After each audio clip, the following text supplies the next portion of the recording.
Well, hi again, folks. Rick from the Boondocking Bears with a little skunker, Little Bear. We are off on a road trip.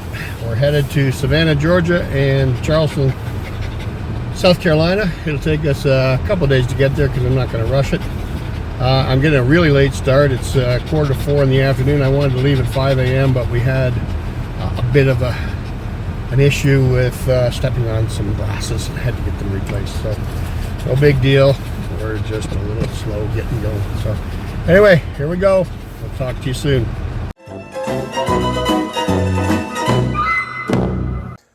Okay, and that is as far as I got filming during the first 2 days. It gets better in day 3 and beyond, but the bareback Prius fall road trip was off to a calamitous start. And it seemed that if it could go wrong, it did. And as a result, shooting video during day 1 and 2 was the furthest thing from my mind while I dealt with issue after issue. So what happened? Well, here are the highlights, or perhaps more accurately, the lowlights. And before getting into details, day 3 through day 6 did get much better, with lots of good footage, so stay tuned for that coming up in the next video. So after the late start, I got on the road and crossed into the U.S. at the Peace Bridge in Buffalo.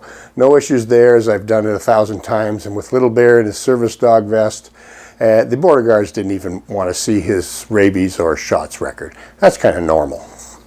So the plan was to head to Pennsylvania and head south on I-79 towards Pittsburgh and drive until I got tired. It was dark before too long, so I cruised comfortably at the speed limit, enjoying the music from the cell phone's playlist through the car's Bluetooth, which was something new to this low-tech mind in a high-tech world. So thank you to my daughter for showing me that cool trick. So I had set up the bed mattress in the back, and soon Little Bear settled into the bed and my pillows. Now I must say, Little Bear has historically not been a great traveler, but being able to move freely to his bed seemed to relax him, and he did much better on this whole trip. I was very happy about this. He was a good boy. So by around 10 o'clock, I was getting tired, and being well into West Virginia, I started to look for a place to stop and sleep for the night. This would be my first night ever sleeping in the Prius without the Napier tent, so I was looking forward to it. Near Clarksburg, West Virginia, there was an ideal Walmart location right off the interstate in a little town called Anmore, West Virginia. So I pulled in. Now at this point, the weather had changed and it was very cold outside. Rain had turned to freezing rain and then snow flurries. And that wasn't a problem on the highway, but holy cow, was it a big problem at Walmart. The entire parking area was a sheet of black ice. Knowing Little Bear needed a walk, I parked, and on stepping out of the car, I had no grip whatsoever and went flat on my butt.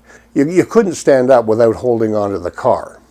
So at that point, with Bear anxious to get out, I swung around and parked sideways against the curb. Then on opening the car door, I stepped right out onto the grass, even though it was frozen, and that worked. But man, was it cold. So Little Bear did his business, and we both got back into the warm car as fast as possible.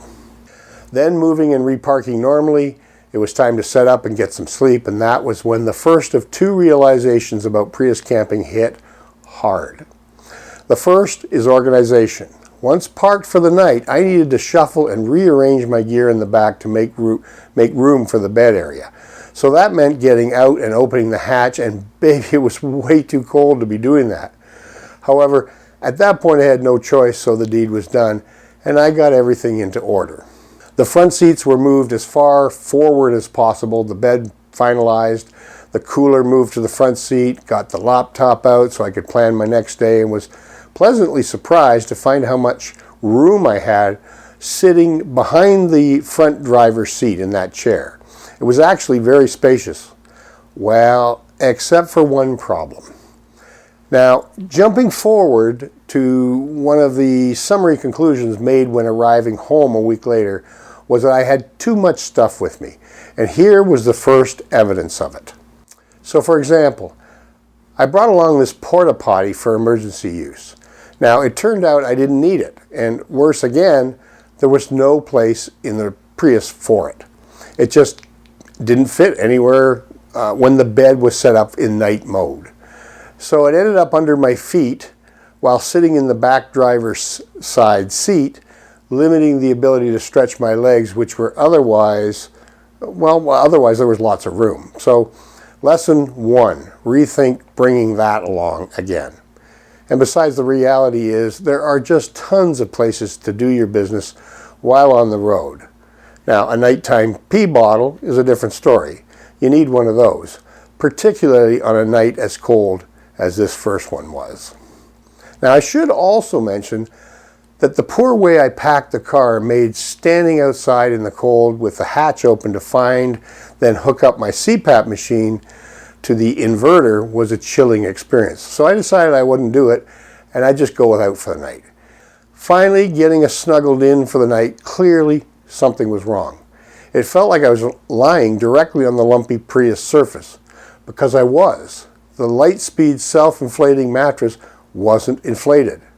Now, I just bought the smaller Lightspeed self-inflating mattress specifically for this trip, replacing the wider version you saw in my summer Prius camping trip earlier. So, examining it, one of the valves was clearly broken and would not seal the air in. So it inflated properly, but the moment I lay down on it, the air escaped out the broken valve. It was shipped to me defective, and now here I was in some godforsaken empty Walmart skating rink in nowhere, West Virginia, with no way to sleep comfortably. I wasn't a happy camper at that point. I should mention, though, that there was some good news that night. The Prius heating system powered by the cycling big battery and engine worked perfectly. I was toasty warm in the car all night, wearing just a t-shirt and gym shorts. So all said, I slept intermittently until about 4 a.m. when, frustrated, I gave up the ghost, got back on the road, and continued south with a fresh attitude, determined that day 2 would be a great travel adventure. So the early start to day 2 had an unforeseen consequence almost immediately. With coffee beside me and feeling refreshed, I headed south, planning to stop at the New River Gorge in West Virginia, a site I have long wanted to visit. Everyone says it is spectacular, and I really was looking forward to it. The road was empty, though wet, but not freezing, so we made good time. Unfortunately, though, we made too good time. By the time we reached the turn into the visitor center for the bridge, it was drizzling heavily, but more importantly, dawn had not broken. It was still dark. So at that point, there was no point in stopping, and so the opportunity was missed. Then I fired up some old Crosby, Stills, Nash & Young, kept on rocking southward, hoping to ultimately hit Charleston, South Carolina by dinner time. Now, this was our long driving day, a full 8 hours plus Little Bear stops. And as we cleared the Appalachians and rolled into Virginia towards Charlotte, the sun came out, and being a Tuesday, the interstate had no traffic, though it was still cold. In the mid-40s, Little Bear enjoyed the stops and walks, especially at the Virginia Tourist Center, where the lady ranger just doted on him. He is a little womanizer. So, with good roads, sunshine, some now red-hot chili peppers, a little Fleetwood Mac, and good old rock and roll, by dinner time, we arrived in Charleston, South Carolina, without incident. Now, I have to admit, arriving in Charleston was pretty exciting for me. After literally decades of American Civil War history, countless trips to battlefields, archives, cemeteries, museums, this was my first visit to the heart of where it all started, Charleston, home of secession and the celebrated first shots of the war. Tomorrow would be fun. So the plan was to stay in Walmart parking lots for this trip.